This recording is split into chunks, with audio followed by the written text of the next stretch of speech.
Hello everyone, I am Ankit and you are watching travel stories. ये Prashar lake के experience का second part है। इससे पहले मैं फर्स्ट पार्ट भी यूट्यूब पे डाल चुका हूँ। अगर आप सीधे सेकंड पार्ट पे आए हैं तो मैं रिकमेंड करूंगा कि आप फर्स्ट पार्ट भी देखें, then it will make more sense.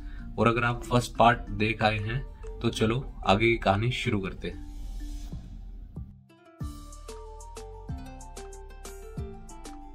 मैं फिर रात को इधर उधर लेक पर टहलने लगता हूँ। वहाँ टूरिस्ट और पिलग्रिम्स दोनों ही थे। कुछ स्पेशल ओकेजन्स पे पिलग्रिम्स का नंबर कहते हैं कि बड़ा हाई होता है। लेक से कुछ दूर कोई कैंपिंग किए हुए था। ड्रिंक करने के बाद उनमें आपस में लड़ाई चल रही थी कि तूने मुझे सुबह तेल नहीं दिया, तूने मुझे सुबह टूथपेस्ट नहीं दिया। मैं सोच रहा था शराब आदमी को कितना छोटा बना देती है। शायद शराब ने ही उनकी शाम को खराब किया था।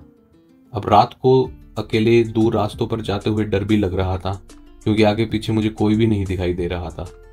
मैं टहलता टहलता कुछ दूर आ गया था। लैपर्ड, बियर अटैक्स, लूटपाट और भूतों से रिलेटेड सब स्टोरी एकदम दिमाग में आ जाती हैं। यूट्यूब और इंस्टाग्राम के एल्गोरिथम से कहीं आगे है हमारा माइंड। जैसा मूड और एनवायरनमेंट होता है वैसी ही वीडियोस मेमोरी सजेस्ट करने लगती है। ये रेलेवेंट एक्सपीरियंस होते हैं जो शायद हमारी सर्वाइवल स्किल्स को एनहांस करते हैं। ये कभी कभी बैकफायर भी कर सकता है, जैसे जब नेगेटिव मूड हो तो सब कुछ नेगेटिव याद आए और हम विशियस साइकिल में फंस जाएं। अगर हमें समझ आ जाए कि माइंड हमारे साथ कैसे गेम खेलता है तो शायद हम काफी सारी लाइफ की नेगेटिविटी को ओवरकम कर सकते हैं। एक साइड तो बड़ा डेंस फॉरेस्ट था, तो रात के अंधेरे में अकेले आदमी को बियर, लैपर्ड का तो रिस्क ध्यान में आना ही था। तब तक मैंने जिम कॉर्बेट की लैपर्ड ऑफ रुद्रप्रयाग को नहीं पढ़ा था। अगर पढ़ा होता तो शायद डर का पीक देख लेता। मैन ईटिंग लेपर्ड से खतरनाक शायद ही कोई जानवर हो। अंधेरा होते ही वो गांव में आ जाते हैं और 50 एक साथ सोए हुए आदमियों में से एक को उठा के ले जाएंगे, लेकिन किसी को पता भी नहीं चलेगा। वापस सोने के ठिकाने पर पहुंचता हूं तो दोस्त मोबाइल पर मूवी देख रहे थे। एक बार तो मन किया उन्हें बोलूं कि आज पहाड़ों की रात देख लो, मूवी तो घर पर भी देखते हो। लेकिन फिर मुझे लगा कि उनका एंजॉय करने का अपना तरीका हो सकता है and I should respect their choice. मैं फिर बाहर आकर बैठ जाता हूँ। सामने काफी दूर घरों की लाइट दिखाई दे रही थी। कुछ घर तो काफी दूर थे एक दूसरे से। एक घर तो बिल्कुल ही आइसोलेटेड था। उस घर के बाद दूर दूर तक जंगल थे। क्या कंडीशंस रही होंगी वो इतनी दूर आकर बसे। क्या लाइफस्टाइल होगा, क्या लाइवलीहुड के सोर्सेज होंगे और कितनी डिफिकल्टी से ये बाकी की दुनिया से कनेक्ट करते होंगे। दूसरी ओर ये भी लग रहा था they can live with their thoughts and peace. हमारे जैसे जो प्लेन से आते हैं तो वो अपनी नॉलेज के वैक्यूम को विजुअल इमेजिनेशन से भर लेते हैं। इतना तो जरूर है, ज्योग्राफी और इकोनॉमिक्स से हमारा वे ऑफ थिंकिंग जरूर इन्फ्लुएंस होता है। मोहित सर ने सनराइज देखना रिकमेंड किया था। ये प्लान मैं दोस्तों को बताता हूँ, लेकिन रोबो ज़्यादा एंथुजियाज्म नहीं दिखाता। मुझे लग रहा था कि ये प्लान शायद मुझे अकेले ही एग्जीक्यूट करना पड़े। हम जमीन पर सोए हुए थे और मेरे पास पतला कंबल था।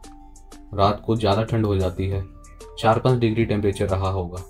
वहीं दिन में हम लोग टी शर्ट में बड़े आराम से घूम रहे थे। अभी 3:45 बजे थे और ठंड के कारण मुझे नींद नहीं आ रही थी। रोबो को उठाता हूँ कि भाई ठंड लग रही है, अपनी रजाई शेयर कर ले। ऐसा कहते उसको हंसी का दौरा पड़ जाता है।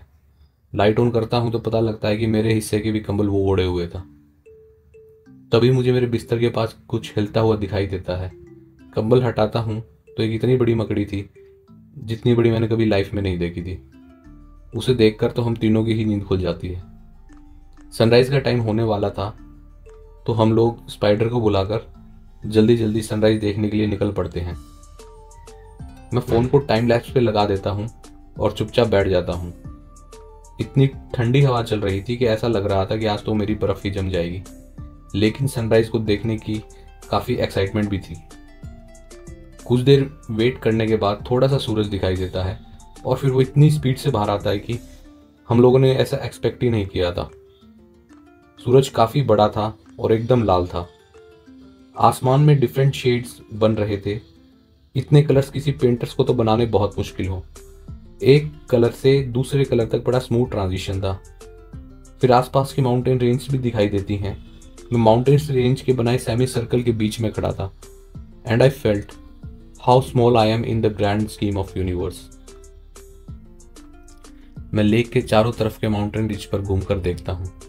ये फिजिकली डिमांडिंग था, लेकिन मुझे कोई थकान नहीं महसूस हो रही थी। साउथ में सडन ड्रॉप था। हिमाचल की सभी डिस्ट्रिक्ट्स की लोकेशन थोड़ी सी डायरेक्शन सेंस की हेल्प से आप प्रेडिक्ट कर सकते हो। साउथ में छोटे छोटे माउंटेन्स थे और उनके बीच का एरिया सारा बादलों ने नीले सफ़ेद रंगों से भर रखा था। प्राशर लेक की सराउंडिंग में छोटे छोटे पॉन्ड बन गए हैं। शायद सेम ज्योग्राफिकल कंडीशंस रीज़न रहा होगा कि लेक के पास उनका बनना। फ़ोन चेक करता हूँ तो सनराइज का टाइम लैप्स नहीं मिलता। बहुत धोखा लगता है। वो फ़ोन मांगा हुआ था और मुझे ये नहीं पता था कि ठंड में उसका पावर बैकअप बिल्कुल ख़त्म हो जाता है। लेसन था कि इवेंट से पहले उस एनवायरनमेंट में इंस्ट्रूमेंट को चेक कर लेना चाहिए। फिर कुछ टूरिस्ट ऑपरेटर से बात करने लगता हूँ। वो बताते हैं कि जंगल में हिमालयन बियर, लेपर्ड तो दिखते रहते हैं।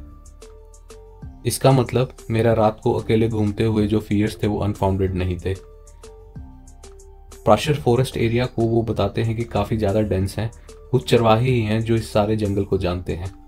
हमारा गुम होना तो बड़ी नॉर्मल इवेंट थी, क्योंकि मॉनसून्स के बाद काफ़ी वेजिटेशन ग्रोथ बढ़ जाती है जो रास्तों को छुपा लेती है। मेरे दोस्त अब ट्रैकिंग में कोई इंटरेस्टेड नहीं थे, लेकिन मेरे अंदर अब भी क्वेश्चन था कि सही रास्ता क्या था और हम कहाँ भटक कर पहुँच गए थे। मैं उन्हें मेरे अकेले का गाइड अरेंज कर वापस ट्रैक करने का प्लान बताता हूँ। नीचे उतरते हुए टाइम कम लगना था और वो इतने पैकिंग करते, नहाते धोते, ब्रेकफास्ट करते, इतनी देर में शायद 1 घंटे के अंदर अंदर मैं भी वापस बागी पहुंच जाता। उन्हें लगता है कि मैं पागल हो गया हूं ट्रैकिंग के पीछे।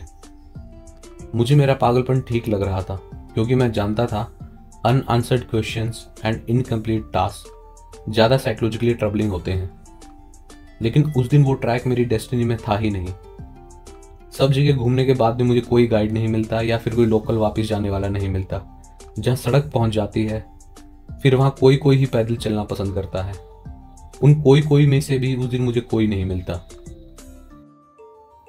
हम वापस सामान उठाने पहुंचते हैं तो स्पाइडर अब भी दीवार पर थी। हमें देखकर फिर वो सूटकेस के नीचे घुस जाती है। सामान को उससे दूर करना भी अब एक टास्क थी।